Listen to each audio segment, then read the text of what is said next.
yewe mfite ikibazo mu rugo naje mu itorero kugira ngo nduhuke itorero riranduhije none ubundi biterwa n'iki kugira ngo itorero rishyuho ryakaruhuye ni ikibazo mubajije nanjye. Urakoze cyane mushumba. Reba hari imbere urakoze cyane. Ikibitera no gusanga umushumba mubi. Cyane turi ku itorero. Yego. Mushumba turamuzabonye. Yego cyambere turi ku itorero. Ariko itorero rigira urishumbye. Rigira urishumbye kandi inka zose zirisha ahantu heza zishingiye ku mushumba. No kuvuga ngo rero iyo usanze umushumba akujyana mu bwatsi butari bwiza bigatuma akwikoreza umuzigo nawe wamunaniye bigatuma utahana undi muzigo iwawe mu rugo kandi ufite ibibazo. Izi rero ni intambara umuntu ahura nazo kuko buri muntu wese afite intambara yahuye nazo kubera idini yagiyemo. Ariko muri uko guhura nazo mushumba uwamuremye arahari.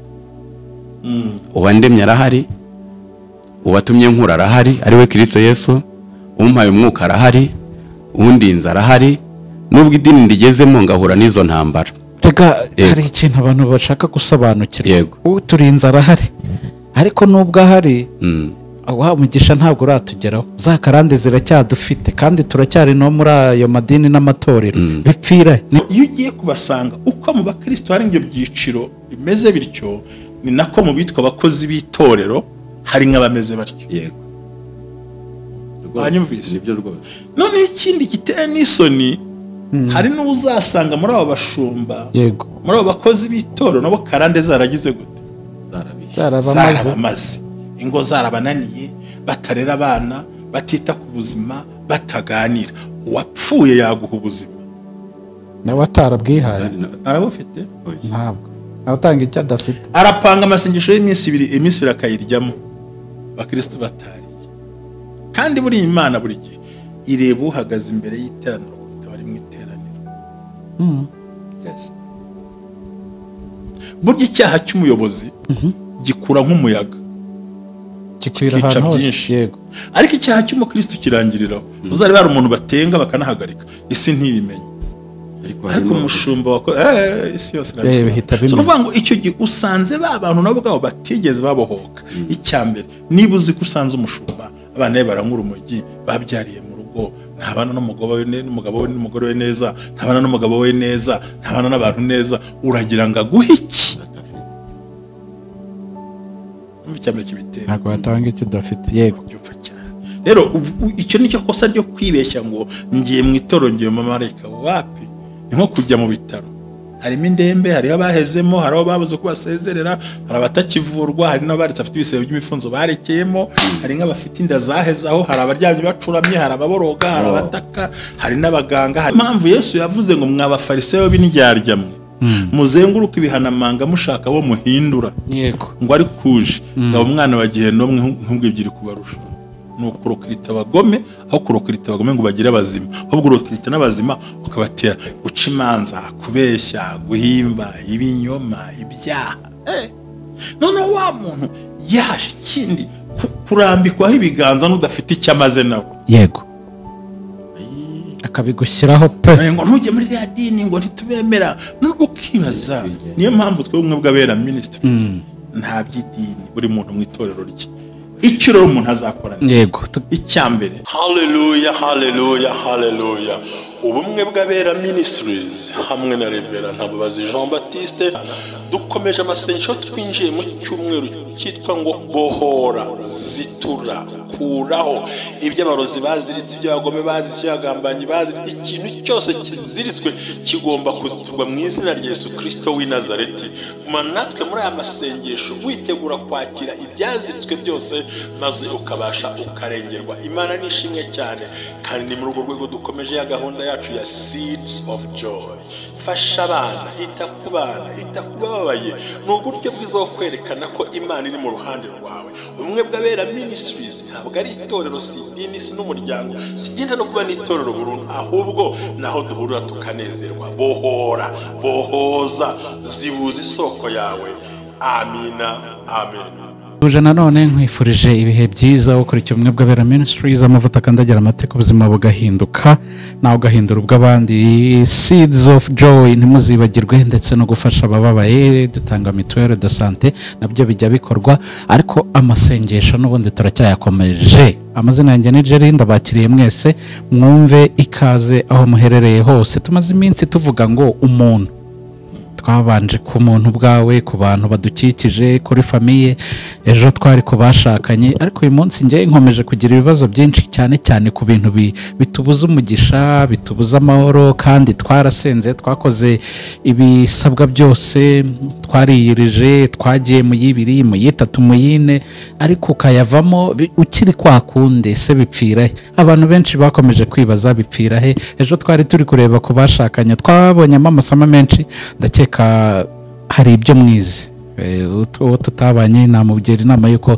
yasubira inyuma ku kiganiro twabanje kugira ngo acyumve hanyuma agire ibindi bintu asobanukirwa agire ihishurirwa ry'ikirere abonamo ariko uyu munsi ndagaruka ku kintu kimeze gutya benshi nyine twakuriye mu nzu y'Imana harimo n'abatarabyumvise ariko mushumba yageze kutubwira ati n'utazi Imana n'udasenga n'utabyizera aravuga ati mu nsengere Imana igira icyo ikora igira ikirema numvise ko ishoboye muyimbwirire bivuge ko uko biri kose hari izindi mbaraga ziri hejuru y'iz'umuntu yabasha zishobora kuba iz'imbaraga z'Imana yo mu ijuru cyangwa se zikaba imbaraga z'umwijima za satani za sekibi ari nazo tuba duhagaze hano muri aya masengesho kugira ngo turwanye tubomore hanyuma wa mugisha utatugeraho bya bintu twifuza bitatugeraho bitugereho ikibazo cyanjye kiri hano kiroroshye ariko muraza kukidusobanurira amadini n'amatorero aya benshi bamwe babarizwamo aya benshi mu bahanuzi babamo mu bapasiteri mu barevera mu baririmbyi muri aba banyamasengesho twese dufite aho tugenda tubarizwa nta ruhare ubundi imyemerere ni ukugira ngo basengere abantu bakizwe babeho neza ese nta ruhare yaba afite mu kugira ngo adindize wa muntu ye kubona bya bindi Imana yamuteganyirije kuko ibintu bikomeza kugenda babyibazaho maze imyaka mu itorero 5 10 ndi umuririmbyi ndi umupasiteri kuko twageze kubona n'abashumba nabo bafite ibyo barwana nabyo ese nta ruhare yaba afiteyo yo kuhagarara mu cy'Imana yatugeneye kugira ngo tutakibona ubwo nyine ndi kwibariza birashoboka ndabakiriye cyane bakozi b'Imana Silas ndakwakiriye cyane kuko ibi bintu bikomeye reka ngo here usira waramutse neza Yesu ashimwe ahimbaza umeze neza ndashima umukiza ndagira ngo tuganire dutangire iki kiganiro reka dusenge ubundi bindi tuze tubiganireho murakoze cyane yego Mana turagushimiye uri Imana yo kwizerwa uri Imana yo kwiringirwa hejuru y'ibibazo byinshi buri muntu wese agiye afite uyu munsi turagushimiye ko ugiye gutanga inyishyu umuntu wese akabona ukuboko kwawe kwiza mu izina ryawe Yesu Kristo ukomeze kubana natwe abagiye kudukurikirana bakomeze kubona ineza yawe ubona imbaraga zawe ubona ubutsinzi bwawe kandi turabigushimiye ujye komeza kubana natwe mu izina rya Yesu Kristo amen amen urakoze cyane aba bose tugiye kubana muri aya masengesho n'ubundi turacyari kumwe kubahamagara biremeye gufatanya namwe mu gusenga birakunda yego mushumba waramutse neza naramutse amahoro ndashima Imana ndanezerewe kandi Imana iri mu ruhande rwacu Yesu akwishimire mu izina rya Yesu haleluya yego turatangiye mu masengesho yacu ariko n'iki kiganiro wabyumvise ibyo nabazaga nari maze kimwe ntasuhuza abantu nkumbuye abantu b'Imana ni ukuri basuhuze ubuterere ndabasuhuje ni Bujumbura ndashuhuje abantu bose bari muri Zangara Tanzania Dodoma bari hirya hatandukanye aho bita mu Bararo ndashuhuje abantu benshi bari mu Rwanda inshuti zacu zidukunda kandi nshuhuje abantu biringiye kwitorero rizabatabara ahubwo rikabateza ibyago hari abantu bagiye mu idini bazi ko bagiye kubona amahoro yego ariko bagiye bona amahere hari bati genza arongora umukobwa nkoye mu itorero yego agiye ahubwo akumbasa umukristo ubwo ni shitani hakuye aho ati ngewe umugabo wo mu itorero nawe mugabo nkunda nifuza naho kumbe asanga ni bihehe yibereye mu rusengero kuko nubundi biri yavuga ngo abantu b'Imana barateranaga Satani akagira gute agaterana ndabashuhuje shuhuje abantu bose bari bazi ko bahisemo neza bagasanga baribeshye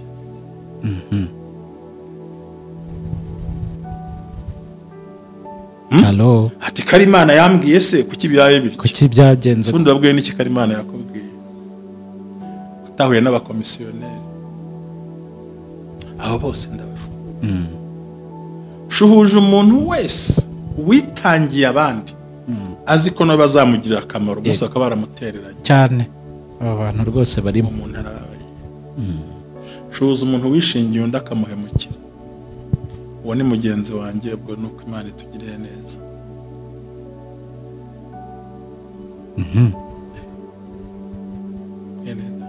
Shuhuje umuntu uri mu makuba, kamakuba nayo umuntu ku giti cye, byago ni rusange.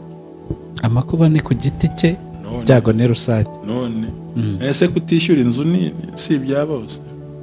Kutishyura inzu, kutabona yo kwishyura, kutabona yo kwishyura ni rusange. Ni ibyago, ni ibyago cyangwa ni amakuba? Ndumva yaba amakuba ku muntu. Amakuba nayo umuntu ku giti cye, kuko nimba wayabuze hari abandi bayabuze. Ibyago baratabara, yego, bapfushije bagize baratabara, ariko amakuba nta n'umwe uzi, kereka inshuti yawe nawe baragusekera gusa. Ayiwe, gusa yewe wa mbere abo bose ndabashuhuje. Inshuti yanjye shuhujwe n'umubyeyi, shuhuje umwana babazwa n'amakosa y'umubyeyi barimo akora uyu munsi wa none. Hari abana benda kwiyahura pe, hari n'ababyeyi benda kwiyahura. Hari umwana ubwo ati yewe ibintu mama akora numva ngiye kuva ku isi. Ni umubyeyi kandi ntaho wamushyira. Ati ibintu papa akora numva ngiye gusara. Umubyeyi ati nanjye ibintu umwana nkorera imbere numva nabuze gusa. Abo bose bafite akaga gutyo ndabakomeje, nyamara bisunze itorero, sicyo bashaka kuvuga. Nibyo, aho itorero bakabereye umuti babera ikibazo kigeragezo, aho kuruhuka bararuha, yego, bongererwa umutwaro ku wundi bari bafite. Iki kintu ndifuza ko Silas nawe agisubiza. Sira jambo ni rya arakizi, ndabizi. Fata mikoro yegereza ibintu bitoto inota nk'itanu bivugeho. bavuze ikintu gikomeye. Mushumba arimo gusuhuza abantu bose mu byiciro byose, ariko cyane cyane avuga ijambo rikomeye riteye ubwoba. Umuntu wese wagiye mu idini cyangwa mu itorero, aho kugira ngo aharuhukire akahatwara akahakura umuzigo umuremereye, ukamuteza ingorane, ukamuteza agahinda. Nababwira ngo nibahumure. Yesu yavuze ijambo rikomeye, aravuga ngo nimugire amahoro muri njye, ariko mu isi mugire umubabaro. Ni mu isi nyine y'idini ugomba kugira umubabaro mu isi, ariko arongera avuga ijambo rikomeye ryiza, aravuga ngo nimuhumurane nesheje isi. Ese kubahumuriza ubundi ni icyo umuntu yakora? Sirangera guhata ibibazo noneho uyu munsi wa none ndafashe, nubwo kana kare kukubaza bimuhate, ndakubaza ikibazo kimwe, uratanga bihangane gute? Bihangane, kwihangana ubundi ni fumbire ki? Ubundi kwihangana ni iki? Njyewe mfite ikibazo mu rugo, naje mu itorero kugira ngo nduhuke, itorero riranduhije none, ubundi biterwa n'iki kugira ngo itorero rishyuho ryakaruhuye? Ni ikibazo mubajije nanjye. Urakoze cyane Mushumba. Reba hari imbere urakoze cyane. Ikibitera ni ugusanga umushumba mubi. Icyambere turi ku itorero. Yego, Mushumba turamuzabonye. Yego, icyambere turi ku itorero, ariko itorero rigira urishumbye. Rigira urishumbye, kandi inka zose zirisha ahantu heza zishingiye ku mushumba. Ni ukuvuga ngo rero iyo usanze umushumba akujyana mu bwatsi butari bwiza, bigatuma akwikoreza umuzigo nawe wamunaniye, bigatuma utahana undi muzigo iwawe mu rugo kandi ufite ibibazo. Izi rero ni intambara umuntu ahura nazo, kuko buri muntu wese afite intambara yahuye nazo kubera idini yagiyemo. Ariko muri uko guhura nazo Mushumba, uwamuremye arahari, uwandemye arahari, uwatumye nkura arahari, ari we Kristo Yesu, umpaye umwuka arahari, undinza arahari. Nubwo idini ndigezemo ngahura n'izo ntambara. Rega hari ikintu abantu bashaka gusobanukira. Yego, uturinza arahari, ariko nubwo ahari wa mugisha ntabwo uratugeraho. Za karande ziracyadufite kandi turacyari no muri ayo madini n'amatorero bipfira. Nibyo abantu bashaka kumva. Rega ntabwo wagira umugisha uyobowe n'ufite karande ziruti zawe, akwaturaho izo karande ukazongera kuzindi ufite, bikakubana akaga n'agahinda. Bisobanuye iki rero? Aho wagakiriye ukaba ariho upfira. ni ukuvuga ngo rero muri izi nzira umuntu ahuramo nazo z'ibibazo ahura nabyo byinshi muri iryo dini, ukeretse Yesu gusa wagutabara akakwereka inzira icyo ugomba gukora kugira ngo wikure muri ako gahinda k'idini ubamo. Kandi ako gahinda k'idini ubamo iyo ukagumyemo kenshi karanakwica, bigatuma uvuma abantu b'Imana, ukabatuka, ukivovota, bigatuma n'iby'Imana ari kuzaguha bidasohora kubera ko ugiye mu kwivovota. Yego, Mushumba aratubwira. Mushumba aricyo yakongeraho kuko ni umuhanga kundusha. Ntabwo ndi umuhanga kurusha oya, buri muntu wese Imana yamuhaye impano yiwe. Icya mbere tugomba kubanza kumenya, itorero ntabwo ari mu bamarayika. Ako ni kutari wavuze. Kujya mu itorero ntabwo ugiye mu ijuru. Itorero ni nk'ibitaro, hari nk'abazima, hari nk'abarwayi, hari abarihezemo, hari abaje kubona aho bihisha, hari n'abaje gusenga mu buryo runaka, hari n'abapfiriyemo, hari n'abaje guhisha ingeso zabo mu itorero kugira ngo yambare umwambaro wa ADEPR ariko mu mutima ari shitani igenda mu muhanda. Yambara umwambaro wa Noble Family Church ariko umutima we utari muri Noble. Yambara umwambaro w'umukatolike ariko atari umukatolike mu mutima, ahubwo ari umunyabyaha. Rero iyo ugiye kubasanga uko mu bakristo hari ibyo byiciro bimeze bityo, ni nako mu bitwa abakozi b'itorero hari nk'abameze batyo. Yego, banyumvise nibyo rwose. None ikindi giteye n'isoni, hari n'uzasanga muri abo bashumba, yego, muri abo bakozi b'itorero nabo karande zaragize gute, zarabamaze, ingo zarabananiye, batarera abana, batita ku buzima, bataganira. Uwapfuye yaguha ubuzima, nawe atarabwihaye arabufite, ntabwo atanga icyo adafite. Arapanga amasengesho y'iminsi ibiri akayiryamo, bakristo batariye. Kandi buri Imana buri gihe ireba uhagaze imbere y'iteraniro kuruta bari mu iteraniro. Yes. Burya icyaha cy'umuyobozi gikura nk'umuyaga, kikwira ahantu hose. Yego, ariko icyaha cy'umukristo kirangiriraho. Uzari bari umuntu batenga bakanahagarika, isi ntibimenye. Ariko umushumba isi yose irabisaba. So kuvuga ngo icyo gihe usanze ba bantu nabo bwabo batigeze babohoka. Icyambere, niba uzi ko usanze umushumba abana be barankura umujyi, babyariye mu rugo, ntabana n'umugabo we n'umugore we neza, ntabana n'umugabo we neza, ntabana n'abantu neza, uragira ngo aguhe iki? Icyambere kibitera, ntabwo watanga icyo udafite. Yego, byumva cyane. Rero icyo nicyo kosa ryo kwibeshya ngo ngiye mu itorero, ngiye mu marayika. Wapi, ni nko kujya mu bitaro. Harimo indembe, hariho abahezemo, hari abo babuze ko basezerera, hari abatakivurwa, hari n'abaretse afite ibisebe by'imifunzo barekeyemo, hari nk'abafite inda zahezaho, hari abaryamye bacuramye, hari ababoroga, hari abataka, hari n'abaganga, hari n'abarwaza, harimo n'inzererezi. Yego, ibyo rero ugomba kuba uzi ko itorero rishobora kutakubera igisubizo. Menya ngo ngiye gute, ngiye gushaka Kristo mu itorero, kuko nushakira Imana mu bantu uzigera uyibona. Shakira abantu mu Mana kurutaho. Icyo ni icyambere kibitera. Icya kabiri, nta muntu waguha icyo adafite. Icya gatatu, nta muntu witaye ku bibazo byawe. nta n'umwe byo. Oya, ntawe ubyitaye. Ariko icyo bakeneye, wige, uture, utahe. Wige, uture, utahe cyane. Izindi karande bakwigisha icya 10 n'amaturo, bati tuzajya mu ijuru. Nizishaka zikugongereza. Ariko banagusura ko ntukize. Cyo wabyumvise? Abwira ati urarimbuka, uzabona ishyano, udatanga icya 10 kituzuye, ntazajya mu ijuru. Barababeshye, mbabwiza ukuri, icya 10 n'icyatuma ujya mu ijuru cyangwa utajya mu ijuru. Icya 10 ni amafaranga wungutse, ni imyaka wungutse kuyo wagize gute, wakoreye. Yaravuze ngo ndabagomorera umugisha uko mungana, yavuze ngo muzajya mu ijuru kubera amafaranga. Ako horombera mu cyashya. None ijuru si amafaranga. Nukuri cya 10 nta muntu kizabuza kujya mu ijuru, nta nuwo kizajyana mu ijuru. N'amaturo nuko.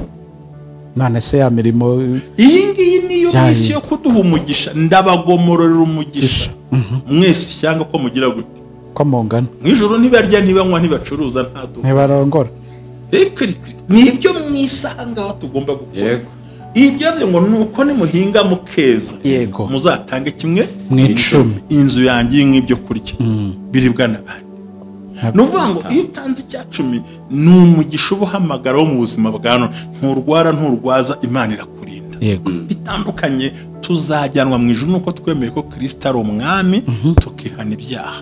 Urimo urankurikira? Nta kintu bakora ngo bakorere ijuru, ntabwo barigura. Yego, ibyo tuvuga bya karande niki nuvuga ngo igitambo gisimbura iki, ibyo biratandukanye. Twavuga dushize cyagiye urwaye, ndabwira ngo karande yataka ubuzima n'imibereho yo mu isi, avi quotidien, ubuzima tubamo bwo kubaho kurya no kwambara mu buzima busanzwe, iby'umwuka bikagendana n'iby'umwuka.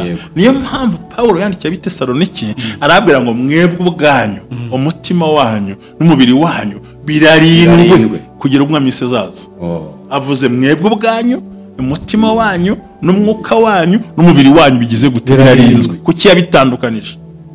Kugira ngo umunsi kizaza mutazagaho, umubiri ugomba kurindwa. Uyu mubiri yubayeho nta burwayi, na roho igubwa neza. turajyana. Iyo umubiri uriye ugatura umubiri neza, n'ubugingo buturiza muri nta byaha ujya gukora. Yego, babaye ngo buriya ngo nta mukene uzajya mu ijuru, ntimukagire ngo bababeshya burya. Oya, nuko abantu bahita bagurukana bagasimbukana abantu. Icyambere abakene turiganyira, turifuza kaba ngo ntukwifuza, ubwo ntitwakoze ibyaha kandi iyi ni turifuza, turaganya, duca imanza, tubwira Imana ko nta kishoboye, tunateka n'imitwe n'abari hejuru. Oya, duteka n'imitwe myinshi cyane. Ese waraza abantu busa bavuga uti ni mukope nzakwishyura ejo, ukibaza niba urarusha kandi ari ninjoro. Uraro yacurasa ayo utabonye sambira mwaretse ariko abakene ntidutura, ntidufasha. Icyakabiri abakene nta nubwo tubona umugisha. Yego, cyane kirarangiye kanuganyara noneho nibaza gatoya nkibaza twebwe abakene nta nubwo tugira umugisha. Uti gute? Kandi utanga ari ubona iki? Umugisha. Atanga ibyo ntafite, ahubwo ndimo ndaguza ibyo ntizishyura. Urumva ko bimeze? Iyo bayivuze no, ibintu ni ukuri. Urifuza, urashonje, bagabuza icyo abana, amahano urayafite, ntacyo ukora mu rusengero. Nigeze kurira mu rusengero ngiye muri za 86, abantu bajya gutura nk'abandi ku Mana, ni ryaro uzamitura mu buzima. Nahuye n'imbwa yitwa ubukene, kigene taravuka inani gataratu, ntabwo waruzi ejo bundi yatora. Ariko uyu munsi wa none ngiye gutura nturi note nini mu mufuka wanjye. ntabwo ureba intoya irimo iruta izindi, niyo ntanga. Uko niko nabizi ko nigeze gusengera ituro ngero ubwo ngenda kurira, kuko nayicaga bati se kucyo udatura haburi nambaye kamambiriza sa nta bushobozi mfite, naburaye cyo gihe habaga isukari kiro amafaranga 15 ntabasha kukigura. turatura iki? Ndatura iki? nta ndwaye nkennye, mva ndababaye. Korari yakwitanga ngo nta mbabazi mu mwihoro y'ibyo turabizi, ngo nta gihaza ndi bukure mu murima, nta murima tugira, nta gitoki, nta fi y'igikoma ndi buzane, turi banyakwipfira. Karagahinda kacu ari gutanga iki? Nuvuga ngo uyu munsi kandi uri muremure uri n'inzobe. Uyu munsi muremure w'inzobe ariko nayo isukwayo nanutse kandi ugaragara. N'uyu munsi wa none ndamutse ngiye mu rusengero mfite amayero cyangwa idolari cyangwa amanyarwanda, ntanga inoti irimo nini. Ariko ni wacu waratanze hose ndatanga uyu munsi, natangagiye ndatanga n'amatelefone kubera iki nibuka igikomere. Ariko uzuvuga ngo hari isengesho basenga ukumva riragukorogoshoye mu mutwe. Yego, ngo Mana ngo noneho hari n'ahandi basengera b'icyacumi by'umwihariko muri mviro. Ako ngo Mana dusengeye amaturo, ngo bayabonye baho umugisha, n'abatayabonye ubihanganisha, ngo bahe icyo bazatanga ubutaha. Aho gatera no kwezi kwa mbere basenga batyo, kwa kabiri basenga batyo, ngo n'abatabonye bihanganisha bahe icyo bazatura ubushize. Kuki ngiye umugisha ntawe ukeneye. Kabiri hari uguhafa abakene, utanga nabazahaga ntabyo mbonye. So itorero rikaba impamvu yo kuba igikomere kuruta kukuruhura mu buzima. Nicyo nasobanuraga. Yego, sibyo? nibyo. Icyanyuma ni abantu bagezeho barasubizwa bagasuzugura abandi, ngo bahanze udasenga, ngo bahanze udakizwa, baca imanza, ukumva nturi comfortable muri rya torero wari urimo, bigatuma ushaka guhindura. Ariko nuhindura aho ujya naho hazakubera nkaho. Amadini ni uko ameze, aho kutuvura ibikomere yarabyongereye. Barabuza abantu gukora, bagusenyesha nyine ntujye gukora. bakene ngo bavuga ngo hahirwa abakene mu mitima, ntabwo ariko birivuga, ni abakene mu byaha mu mitima ariko si mu mufuka, udakora ntakagire ntakagirye. Njuranyigisha gupfuka iminsi 7, wewe wagiye kurangura gucuruza inkura zorora ziri mu mutari, nka ufite ifamu y'inka, nge ndahondi nyagupfa na duke mfite ndatukuzaniye kuki. Ahubwo hari icyo nabonye, abafite akazi ngo mugende mujye gukora muze ku mugoroba, ngo abadafite akazi birirwe hano. Ahubwo abafite akazi nibo bagasibye, abadafite akazi bakajya kugashaka cyangwa bagasigariraho ba bandi bagafite. Nabura nakubuye, nabura n'aho nkora nkabaho. Ubu nta bagore bamesa imyenda y'abantu kandi bibatunze umuryango wabo. Ntabwo umuntu ashobora kugenda ngo ajye no kuroba ubitse peri muraho uricaye ngo ntegereje Imana, wagiye kugasima. Hari ikindi nabonye Mushumba, agasimura kaza ariko jya kugasima k'abashoferi, gasima cyangwa ku ndege, indege n'abafundi n'abantu n'abatekinisiye gutya, ntaho kugiye ujya ugenda kugasima. Kugasima ni abantu bari abashoferi, abafite permis, abantu bafite utundi tuntu bakoresha umutwe. Egera abandi gemo. Yego. Harimo komisiyoneri abagore n'abagabo broke barahari. Ibintu byarahindutse. Yego. Naho ati senga iminsi 7, nyamara jye nasenga iminsi 2 ngakora iminsi 5. Hari ikindi kintu nabonye Mushumba, abo twasenganye, abo twakoranye umurimo, iyo basubijwe kuki batibuka abo basenganye kandi nabo ari abakristo basenganye? Kwikunda.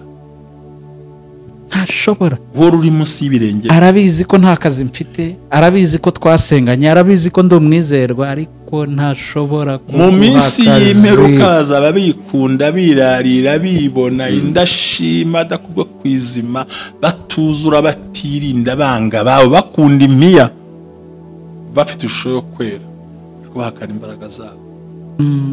Niyo mpamvu Yesu yavuze ngo mw'abafarisayo b'indyarya mwe muzenguruka ibihanamanga mushaka bo muhindura. Yego. Ngo ari kuje ngabo umwana bagiye nomwe nk'ubwibye kubarusha, no kurokirita abagome aho kurokirita abagome ngo bagire abazima, ahubwo kurokirita n'abazima ukabatera guca imanza, kubeshya, guhimba, ibinyoma, ibyaha. None wa muntu yaje ikindi kurambikwaho ibiganza n'udafite icyo amaze nawe. Yego. Akabigushyiraho pe ngo ntujye muri ya dini ngo ntitubemera, nuko ukibaza. Niyo mpamvu twe umwe bw'abera ministries nta by'idini, buri muntu mu itorero rye icyo rero umuntu azakora. Yego. Icyambere menya neza ko waje mu itorero kwe kumva ijambo ry'iki ry'Imana, barebe kuri ubihorere bakuri Yesu waguhamagara, bika ibyawe nk'ibanga, umva ko Imana igukunda, sibyo? Kandi byanga byakunda Imana ntizagusezerera amara masa. Yego. Kuko abandi bari bifatika. Ntuzisuzugure ngo wabuze icyo utanga ko ntacyo ufite. Ikindi gerageza amahirwe yawe yo kubaho. Niba wumva gucuruza capati bikemewe batarabidukuraho, nta nganda zirakora capati, sukuma, haranira buri gihe gukora akantu gato. Ubwo byaciwe pe, biracyakorwa n'amandazi, ariko mu gihe kiri imbere hari igihe azaza inganda zibikora. Yego, zizaza. Yego, kuko amashansiye, inyubako zirazamuka buri munsi. Hari igihe uvuga uti fashe isoko ujyanye ku mashansiye. Umuntu uzaguseka uko uzamwihorera, uzaguseka urimo uko uzagire uzamwihorera, uzakomeze bikore ko muzahora usanga muri ibyo ngo tugende tubiba tubabaye, tunababaye, turira kuzuba, ariko ngo dutunda imiba tugize gute, tunezerewe. Urumva ikintu gikomeye rero, ninde uzaguha buri gihe? Nta n'umwe, nta wakwishingira. Hari ukuntu basenga bikamvuna muri njye, umuntu akisengera ibyifuzo byakivuga agakubita ngo nta mbibazo umwibuke, ngo na Silas umwibuke, na Joseph umwibuke. Uributse Imana Joseph yaramwibagiwe? Ese nimuze yari bitamuzi? Wewe wagiye urisa, none se tubwiza ukuri tuganire. Ubashyize hano inyama, tugege sinkunda inyama cyane, ubundi giye burya. N'uburyo umuntu ubwira ko giye nkunda inyama yabanihenze kuri giye burya. Sinkunda inyama cyane. Ariko urambwira ko watora inyama y'igufa uruzi roti ngo nuko nababaza ari inyama. Hari inyama wanguriye bita ragu bwa mbere. Yego. Urumva byashoboka?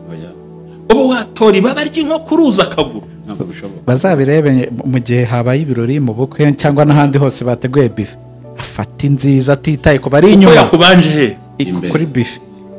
Nibyo mvuga. none umuntu arisengeye yibanje akaguru ashyizeho agatuza ngo na Sirasi umwibuke amaye amababa yahehesa guhaye isupu bivuze ngo uko uwo muntu yikunze kuri bifi yego ni nakanikunda mu isengesho mvuga iri jambo nta numwe uzakugereraho ushaka kugera ivi ryawe n'ijwi ryawe niryo rizakugeza imbere y'Imana ishobora uri uwa mbere mu kwibohora no kwibohora imigozi no kwakira amasezerano. Idini naho dukorera ibikorwa by'Imana ariko saho dukora ubugingo ni kuri Yesu. Tubakoreho urubanza dukurikiza ibyo.